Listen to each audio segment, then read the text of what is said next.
Tea and Lipton Soups present Inner Sanctum Mysteries.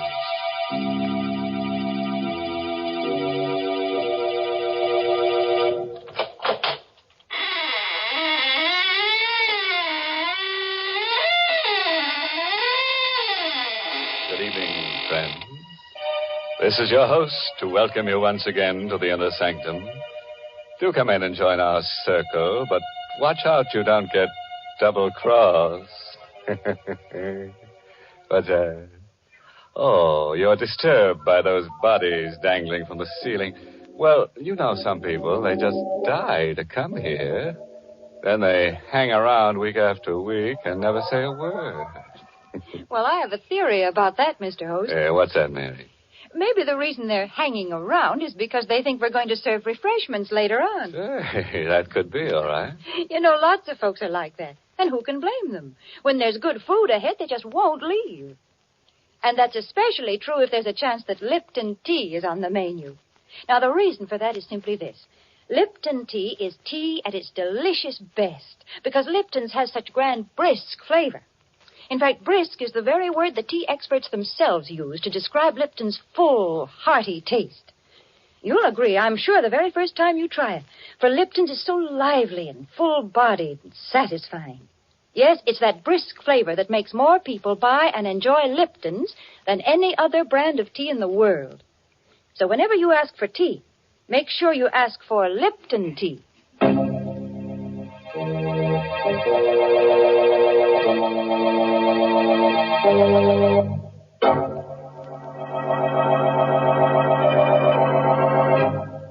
And now, friends, draw close your chairs. If there are no faint hearts among us, we'll begin tonight's tale of terror. A story written especially for Inner Sanctum by Michael Sklar. Our star tonight is Santa Soteka, who plays the role of Elwood Fitch in You Could Die Laughing. We wanted to escape our problem, to forget about it, so we went to the movies. But there was a doctor in the story, and every time he appeared on the screen, I remembered. Halfway through the picture, I couldn't sit there anymore. I nudged Catherine, and we got up and walked out. The street was cold and dark and empty. Elwood, what do you want to do now? I just want to go back home. All right, dear. Get in the car. Elwood, I want to talk to you. All right, there's time for that. Please, dear, let's stop being silly about this thing. Let's face it. I am facing it. But you're not. Don't argue with me.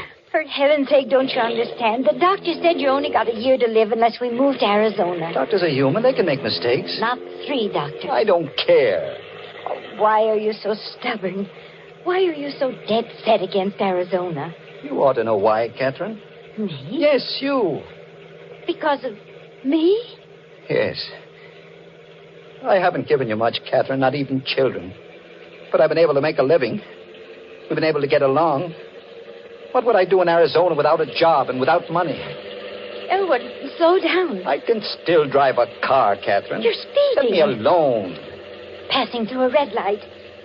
Elwood, that man crossing the street. Look out,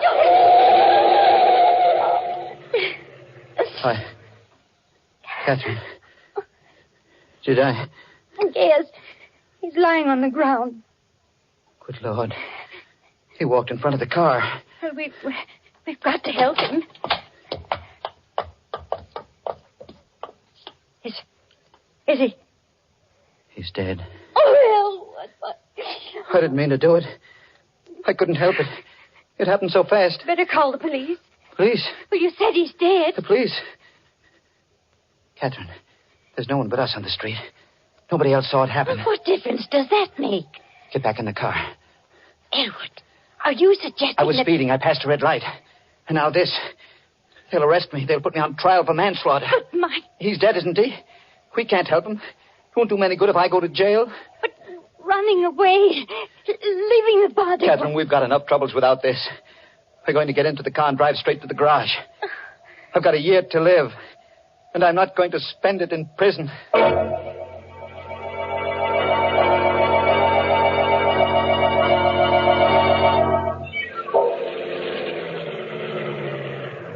Good evening, Mr. Fitch. Want me to put the car away for you? Yes. Show must have let out early, huh? We didn't stay to the end, Anne. I didn't care for the picture. Ah, them pictures. I always tell my wife. Say, what did you hit? Hit? Yeah, your front bumper. Blood on it. That blood. A dog ran in front of the car. Do me a favor, Dan. Wash it off before you put the car away. Sure thing, Mr. Fitch.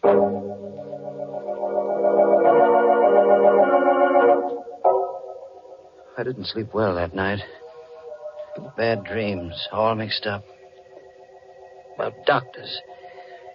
They all looked like the man lying on the street.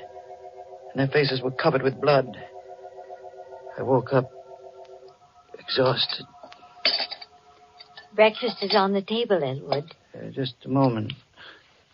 That newspaper can wait. Your toast is getting cold. Oh, here it is. What are you looking for? The story. You mean last night? It's in the newspaper? Listen to this. Stenger, victim of hit-and-run driver. The body of Augie Stenger, underworld character, was discovered early this morning at the intersection of Broad and Main Streets. Police believe Stenger was the victim of a hit-and-run driver. The front door. Yes. Do you think it's the police? I don't know. Get a grip on yourself. I'll see who it is. Morning. You, Mr. Fitch? Yes. What can I do for you? I don't like to talk business on the front doorstep. Business? It's about last night, that accident. What accident? Don't try to act innocent. I saw that hit and run. Now can I come in? Let me handle this, Catherine. Who are you? The name is Chandler. I was sitting in my car last night at Broad and Main Street. I saw the accident and I followed you home. Thought I ought to talk to you about it this morning. What do you want? The cops are looking for that hit-and-run driver. I'm the only guy that knows you're him. It ought to be worth something for me to keep my mouth shut. You want money? Yeah. Blackmail. Don't talk to him, Elwood. Send him away. No, we can't do that, Catherine. He'd go to the police. But Elwood... Leave this to me. All right, Chandler. I'll give you the money. How much? $500. That's chicken feed. 1,000. Ah, now you're talking sense. When do I get it? I'll give it to you now. It's in my coat pocket. Here. Here it is. You'll find exactly $1,000 in $20 bills. Thanks. Now, get out of here. Now, wait a minute. Don't get nasty, Fitch. I'm doing you a favor. You got your money. Now get out. I'm going. But I'll be back. We'll call this the first installment. Elwood, where did you get that money you gave him? Money? Last night you said we couldn't go to Arizona because we had no money. You just gave that man $1,000. Where'd you get it? I was ashamed to tell you. I took it from Stenger. Stenger? The man we hit. I put my hand inside his coat to see if his heart was beating. The money was in the inside pocket. Elwood, how could you? Don't look at me like that, Catherine. We've been married a long time. Long enough for you to know that I'm not a crook or a murderer. But to kill a man and then take his money. Try to understand. All day long I've been thinking. A year to live. A year to live. When you know you're going to die, it does something to you. You forget what's right and what's wrong. I thought, with that $1,000 and the few hundred we've got in the bank, I thought we might be able to go to Arizona after all. Well, the money is gone. Yes. Don't think about it anymore. How can I stop thinking? You heard what Chandler said? That $1,000 is the first installment. He'll blackmail us out of everything we own.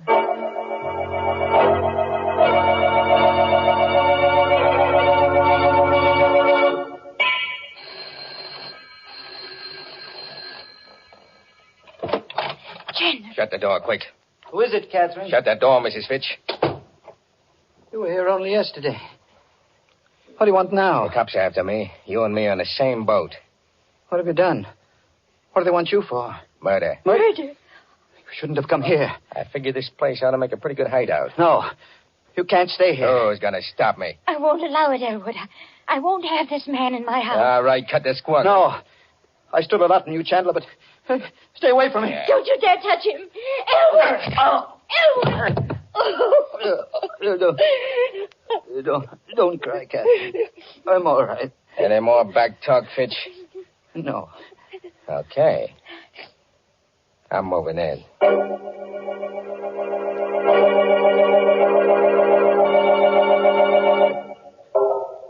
He took over the house. He used Catherine and me as servants, treated us like dirt. There was nothing we could do about it.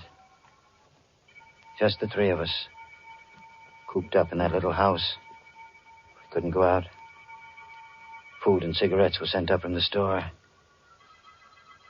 Went on like that until Tuesday morning. Hush, Elwood.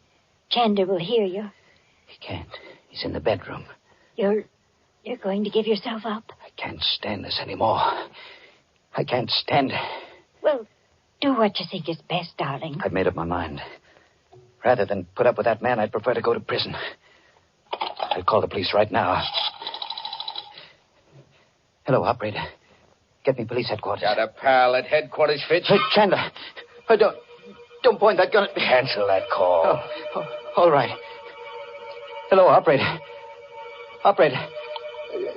Never mind that call to police headquarters. No, nothing's wrong. I just made a mistake. Thank you. You made your last mistake, Fitch.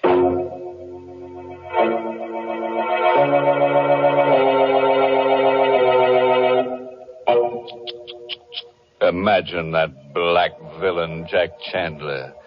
First he blackmails Elwood, then he blackjacks him, and now he blackballs him from using his own telephone. You know what I'd do if I were Elwood?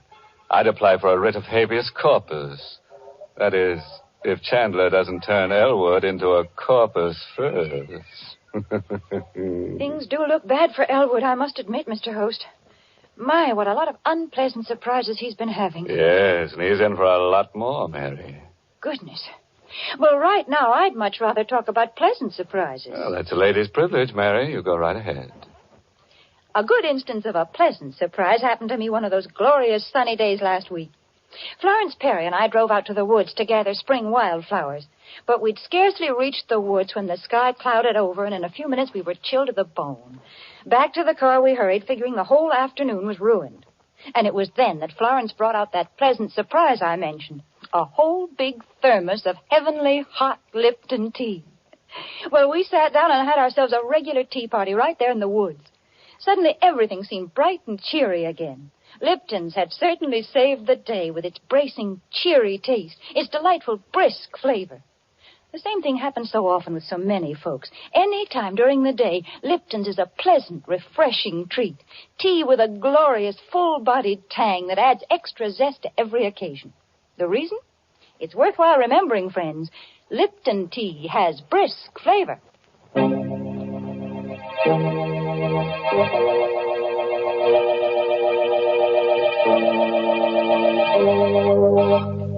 Now, friends, let's get back to those lovely people, Jack Chandler and Elwood Fitch. Chandler the murderer and Elwood the hit-and-run driver. It's quite a pair. Together they make a full house. A moment ago, Elwood tried to give himself up to the police, but Chandler caught him at the telephone. So, you were going to double-cross me, huh? No. I was only going to tell the police about myself. What do you suppose would happen to me when the cops came for you? I ought to kill you right now. Oh, no. You shut up. First thing I'm going to do is pull out that phone so you don't make no more calls to headquarters. Yeah. That settles the phone. Now, stand up. What are you going to... The door. Can you see who it is through the window, Fitch? Yes. Take a look. But remember, I still got this gun. Don't try any tricks. It's a man. Recognize him? No. Now, listen. Before you open the door, I'm taking your wife into the next room with me. I'll be able to watch you and hear every word you say. You know what I'll do to Mrs. Fitch if you double-cross me. Yes. Okay. Now, answer the door. Mr. Fitch? Elwood Fitch? That's right. May I come in? Yes, of course. I'm Detective Farley from headquarters. Here's my badge. Mind if I ask a few questions? What about it? Well, I've been assigned to the Stenger case. Familiar with it? I read about it in the newspaper. A hit-and-run driver. That's the case. What do you know about it, Fitch? Why, nothing. Are you sure? See here, you don't You think... and your wife went to the movies Friday night, correct? Yes, that's right. Did you drive straight to your garage from the movies? Why, no. It wasn't a good movie, so we left early and went for a ride. Did you pass the corner of Broad and Main Streets? No. We went in the other direction. You're lying, Fitch. I've been checking garages for that hit-and-run car. Your garage man told me you brought your car in Friday night with blood on the bumper. I told him we ran into a dog. Don't make me laugh. Your story wouldn't hold up a minute if that fool garage man hadn't washed the blood off. Are you going to arrest me? I need evidence first. When I get it, I'll come back.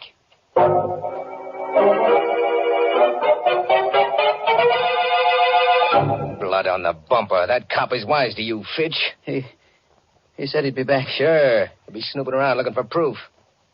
Yeah, this is one heck of a hideout. I'm leaving. You're going away? Glad of that, ain't you? Well, you got nothing to celebrate. What do you mean?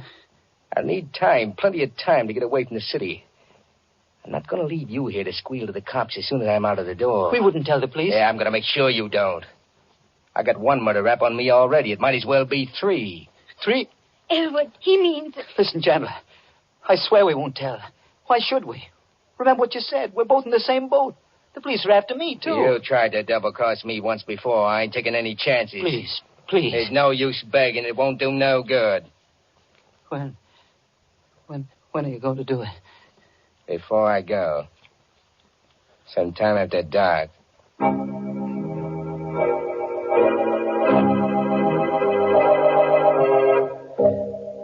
The rest of that day was a nightmare. Chandler wouldn't let me separate from Catherine. Everywhere we went, everything we did, he was always behind us with that gun in his hand. The gun. I had to take it away from him. He was much younger than I, big and tough. But I had to try. I watched for my chance. It came late in the afternoon. He was lighting a cigarette. He put the gun down on the living room table while he felt in his pockets for a match. Both of us were the same distance from the gun. I made a dive for it. Hey, get away from that rod. No, let go.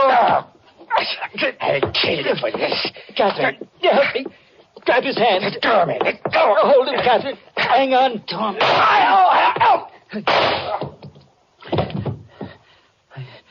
him. He's dead. I had to shoot him. I had to. Now what will we do?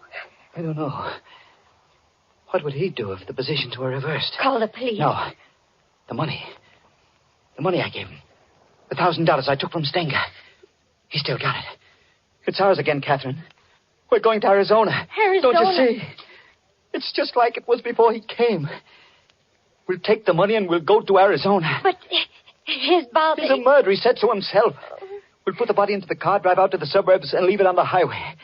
The police will think it was just another gangster murder.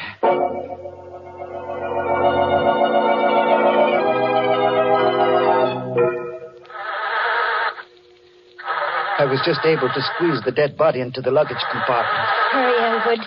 Let's get away before one of the neighbors sees us. Oh, my gosh. Now what's the matter? The gasoline gauge. It's almost empty. Oh. We'll have to stop at the garage.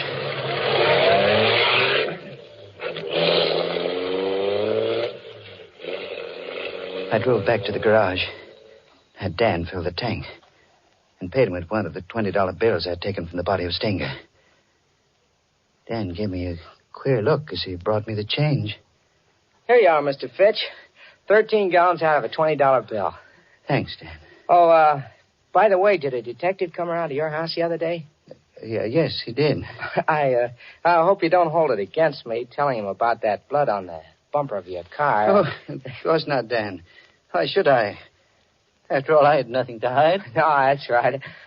Well, to tell you the truth, Mr. Fitch, I was a little suspicious of you. I thought you really might be that hit-and-run driver. Not that it matters much now. No? No. The police don't care much now about that driver. Why not? Oh, he's small potatoes now. I just heard over the radio that that guy Stenger was just about dead even before that hit-and-run driver hit him. How could that be? Well, the way the radio explained it, Stenger was shot in the back, and he staggered out into the street, and then the car hit him. But you said he wasn't killed by the car. Yeah, that's right. The coroner's inquest showed that he died of a bullet wound. He'd been murdered. The police even know who killed him. They know the killer's name? Uh-huh. I heard it over the radio just a minute ago. Oh, yeah, Chandler. Jack Chandler.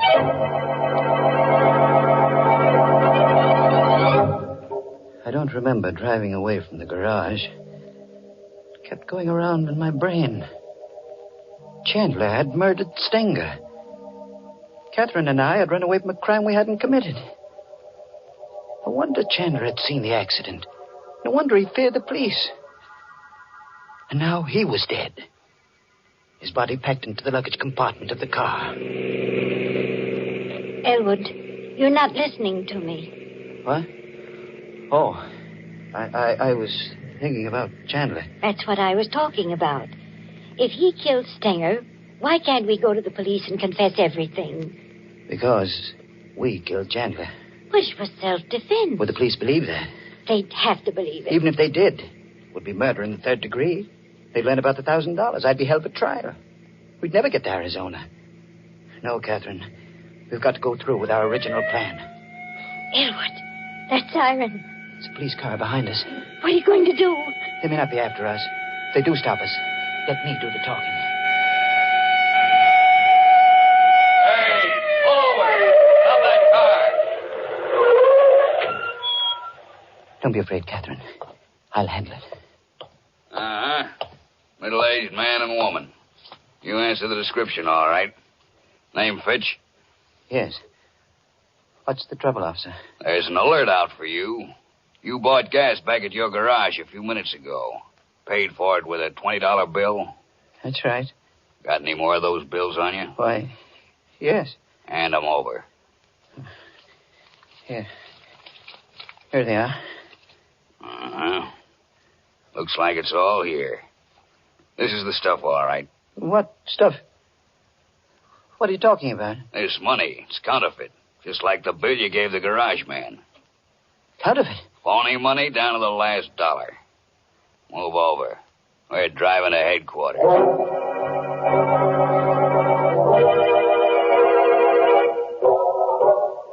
Well, that's the story, Detective Farley. You'll find Chandler's body in the back of my car. Willing to put your signature to this confession, Mr. Fitch? Yes, I'll sign it. Oh, you could have saved yourself a lot of grief. I knew you were the hit-and-run driver when I came around to your house. But I needed the proof, and you gave it to me when you broke one of these phony $20 bills. Well, did you know then about the money? Sure. Stenger had a long record as a counterfeiter. His girl told us he was carrying $1,000 in bad money the night he was killed. Naturally, when we didn't find the money on his body, we knew it had been taken by the hit-and-run driver. And the blood on the bumper of your car was the giveaway. Well, now that you've caught me, what's going to happen to me? Well, depends on the jury. You might get 20 years. Might get life imprisonment. You might even get acquitted.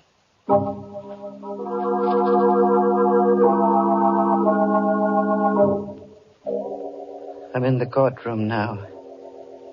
Catherine beside me, waiting for the decision. The jury just filed in. The judge has asked if they reached a verdict. The foreman of the jury is rising to his feet. Your Honor, we find the defendants not guilty. Catherine. Oh, Elwood, thank heaven. I don't know whether to laugh or cry. Oh, darling, you were right from the very beginning. Money or no money, We're going to Arizona.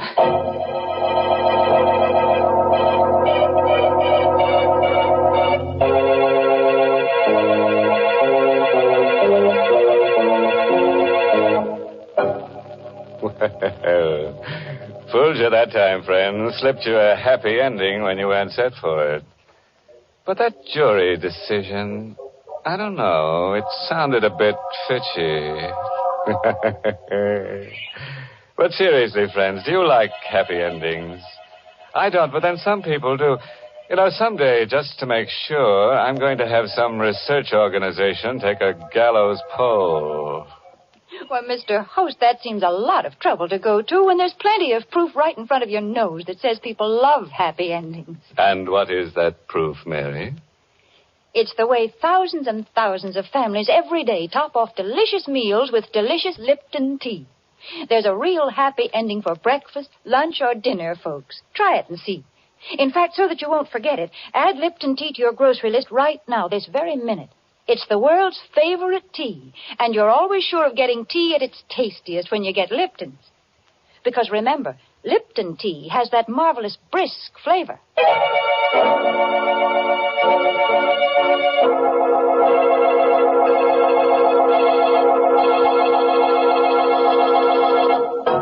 A parting word of advice, friends, drawn from the experiences of Elwood Fitch. If your wife wants you to take a trip, don't argue. No, don't protest. Simply bash her on the head and deliver her to the police. You can always say she tripped. Oh, yes, this month's Inner Sanctum mystery novel is I Hate Blondes by Wolf Kaufman. And next week, the makers of Lipton tea and Lipton soups will bring you another Inner Sanctum story directed by Hyman Brown and called Screams in the Night. Of course, there'll be lots of screams. The kind you like. Blood-curdling. And there's the usual triangle. A man, his wife, and another girl. But the joker is, he who grasps best gasps last. Don't get it? And for the details, better be listening to Inner Sanctum next week. Until then, good night. Pleasant dreams.